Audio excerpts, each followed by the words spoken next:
네, 안녕하세요. 여러분들의 구독과 좋아요로 이 채널이 유지되고 있습니다. 네, 영상 속도는 1.5배를 추천드리는 바이고요. 항상 구독자님, 멤버십 회원님들에게 감사하다라고 말씀을 드리면서 네, 이번 내용은 비트코인의 유명인들에 따른 최근 발언과 그리고 노보그라츠에 따른 2023년도에 했던 발언들 한데 모아가지고 정리하는 시간으로 한번 준비를 해봤고요. 그 전에 앞서서 아무래도 비트코인 가격, 제가 녹화 찍고 있는 이 가격 추이가 이제 6천만원 살짝 아래 정도에 있었는데, 최근 이제 동향은 아무래도 요즘 나스닥이 잠깐 조정이 나오고 있기 때문에 비트코인에 또 미치는 영향이 어떻게 흘러갈지를 좀 볼 필요성이 있겠고요. 그 다음에 이 환율적 추이도 약간 무시할 수는 없을 것 같습니다. 이 자리를 계속 다지면 상관이 없지만 이 낙폭이 커질 때마다 비트코인이 덩달아 같이 움직였던 때가 있었기 때문에, 그러니까 안 좋게 움직일 때가 더 많이 있었기 때문에 환율의 변동폭도 꾸준하게 신경을 쓰시길 바라겠고요. 최근에 이제 프리미엄 차도 보게 되면 평균 4%대, 알트코인들은 대부분 4%대를 보여주고 있고, 비트코인만 본다라고 했었을 때는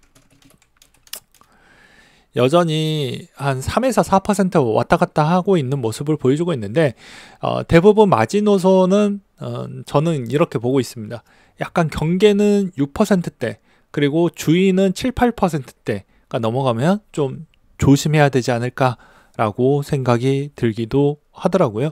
그래서 이런 내용을 잠깐 이야기를 하고 넘어가는 게 좀 맞을 것 같아 가지고 이야기를 했고요.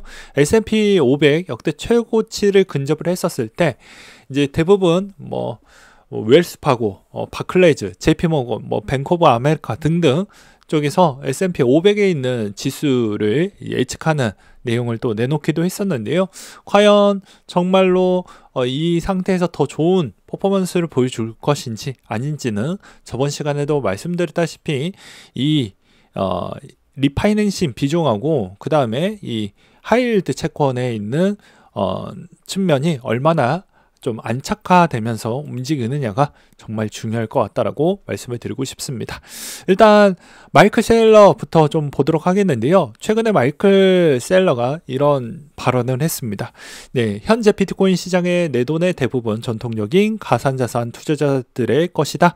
현물 ETF 신청 전에는 주류 개인과 기관 투자자들에게 해당 자산군에 투자할 높은 대유폭에 적합한 수단이 없었고, 따라서 내년 1월에 현물 ETF 승인은 수요 폭발에 이끌 중요한 촉매체가 될 것 같다. 그 후 4월 공급 충격으로 이어질 것으로 보고 있으며, 채굴자들이 팔 수 있는 비트코인 하루에 약 900개에서 450개로 반감될 것으로 보여진다.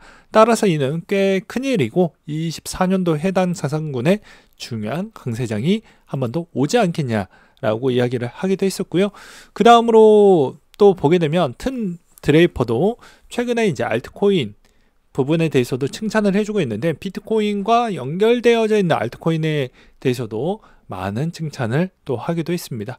여기서도 이제 비트코인 기반으로 구축된 어플리케이션 인터넷 붐 시대에 마이크로소프트와 유사한 성능을 발휘할 것이다. 스택스는 비트코인 스마트 컨트랙트가 가능하도록 설계된 레이어 2의 네트워크이다 라고 되어져 있죠. 그 다음으로 이제 여기서도 되게 웃긴 진 크레이머가 최근에 이제 매도에 따른 이야기를 19일 기준점으로 또 이야기를 하기도 했습니다. 과연 진 크레이머가 발언을 했던 반대대로 항상 갔던 측면이 없지 않아 있었기 때문에 이것도 어떻게 움직일지 좀 볼 필요성은 있다라고 생각이 들고요.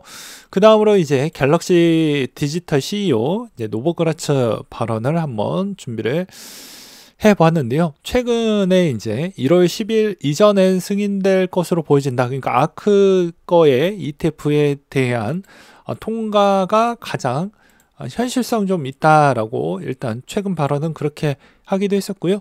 그 다음으로 이제 부의 대이동의 시작, 비트코인 시장에 300조 유입 관측도 보여지고 있다라고 나와주고 있습니다. 이제 갤럭시 디지털 보고서를 인용을 해서 이야기를 좀 해보려고 하는데요. 베이비붐의 세대, X세대와 Z세대의 채택률이 좀 높아지고 있어서 아무래도 자금 유입이 좀 더 원활하게 들어올 것 같다. 이 말의 의미는 개인에 있는 투자자 비중이 좀 더 늘어날 것 같다라고 보시면 될 것 같습니다. 그 다음으로 이제 기관 투자자가 1%만 좀 들어와도 비트코인 사상 최고치를 들어올 것 같다라고 노보그라츠가 이런 이야기를 하기도 했었는데요. 자, 포트폴리오의 1% 기관들이 1%만 자금을 이동만 해줘도 그만큼 공급이 부족한 상황으로 연출이 될 수가 있기 때문에 충분히 상승 여력이 보여진다 라고 이야기를 하기도 했었고요. 그 다음에 최근에 또 약간 어그로를 끌기 위해서 이런 발언도 하기도 했습니다. 노보그라츠가 JP 모건보다 비트코인이 더 뛰어나다 라고 이제 이야기를 했었는데요. 이 JP 모건 CEO를 좀 비판을 하기도 했습니다. 왜 그러냐면 최근에 이제 암호화폐 금지해야 된다.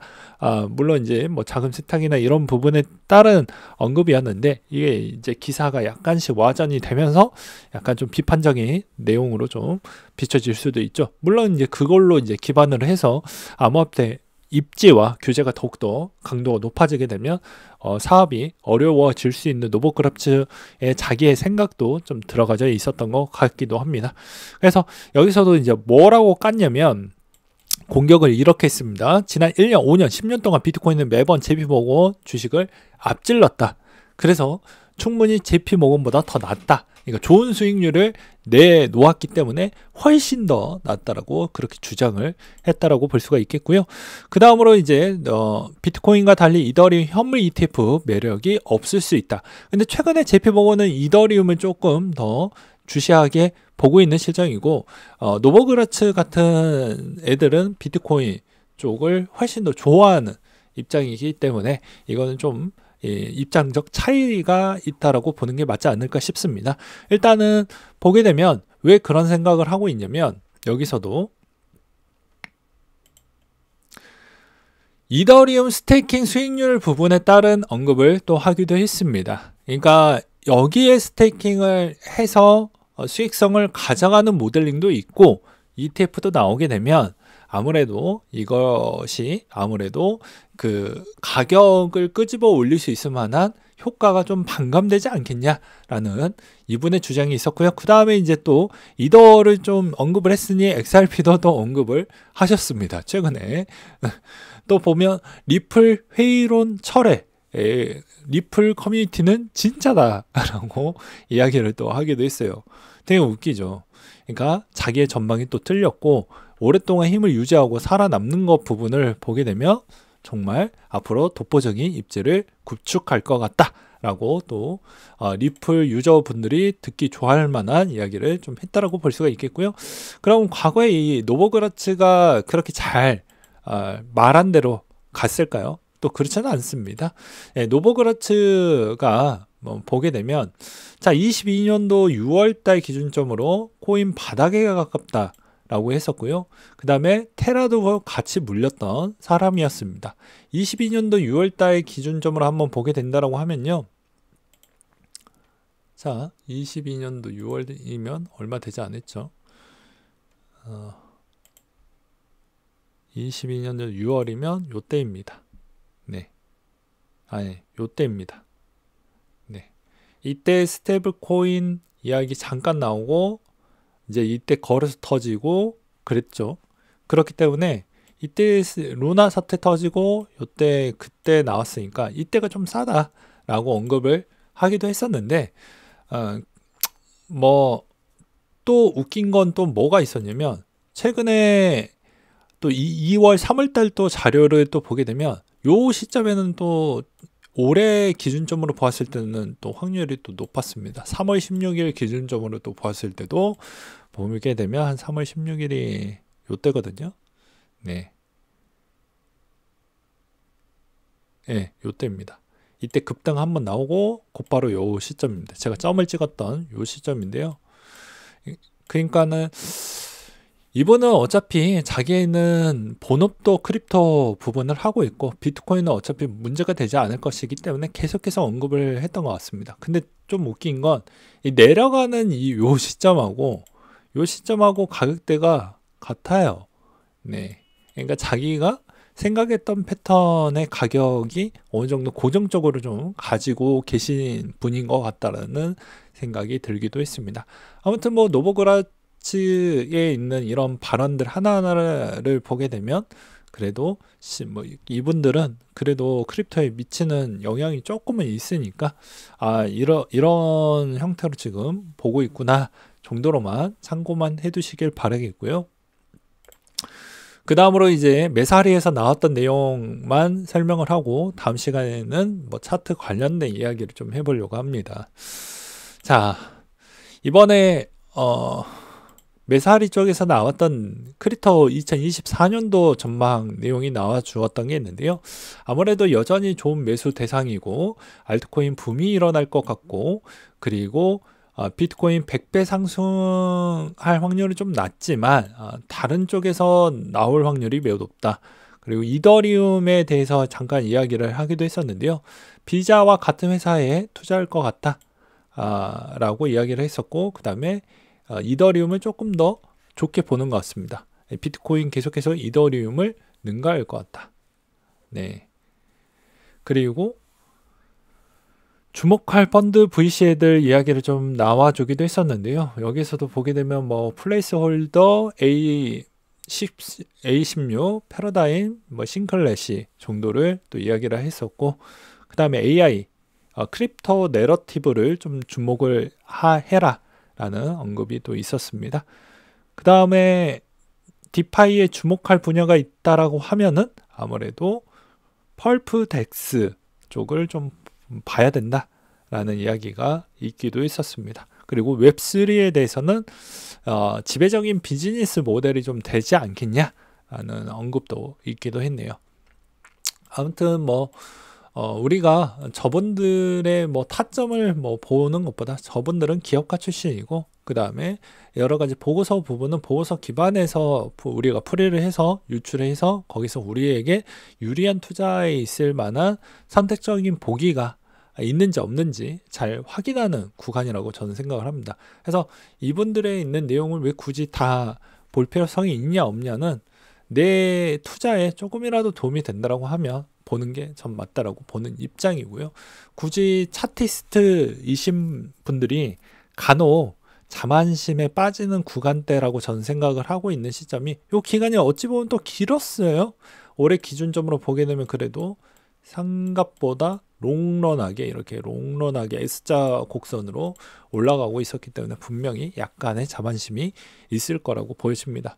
그 자만심이 2024년도 때까지는 이어지지 않길 바라겠고요. 한 번의 실수가 또 평생 돈이 와장창 다 날아갈 수도 있다라는 이야기를 마지막으로 설명을 드리면서 끝내려고 합니다. 왜 이런 이야기를 하냐? 역시나 돈은 돈으로 버는 시스템이 있기 때문에 자칫 잘못하면 금방 끝날 수도 있어요.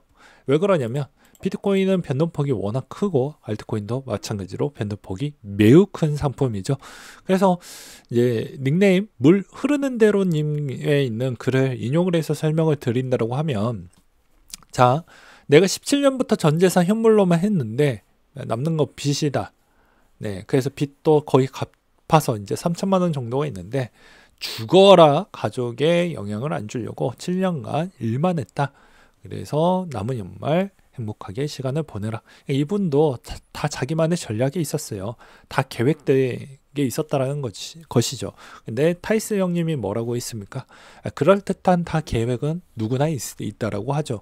그러니까 즉 좀 더 무리하게 하셔도 되겠지만 항상 내가 감당할 수 있는 선 넘지 말라는 이야기 매번 하잖아요. 이 선, 이런 차트 선 말고 이 선, 인생의 선에 있는 이 선을 잠깐 넘게 되면요 인생이 좀 피곤해집니다.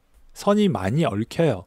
푸는데 엄청 시간이 많이 걸리기 때문에 절대 그러시지 않으시고 시간은 깁니다. 그러니까 어떻게 보면 누군가에게는 그 시간 못 견딜 수도 있어요. 근데 시간은 우리에게 많은 기회와 그 다음에 또 여러 가지 또 삶에 있어서 꼭 올해 많이 불행했다라고 해서 내년에까지 지속적으로 불행하지는 않거든요. 저도 살다 보니까 운이라는 것도 많이 나오게 되고, 그 다음에 또 그만큼 내가 한 것만큼 또 내 인생이 잘 풀어서 잘 나갔던 때도 있었기 때문에, 여러분들도 지금에 하고 있는 행동 하나하나가 별거 아닌 것처럼 보여지지만 시간이 지날수록 여러분들 인생에 정말 도움이 많이 될 것입니다. 물론 그 선은 잘 지키시면서 하신다라고 하면요. 네, 오늘은 여기까지 이야기를 하겠고요. 이상으로 마치도록 하겠습니다.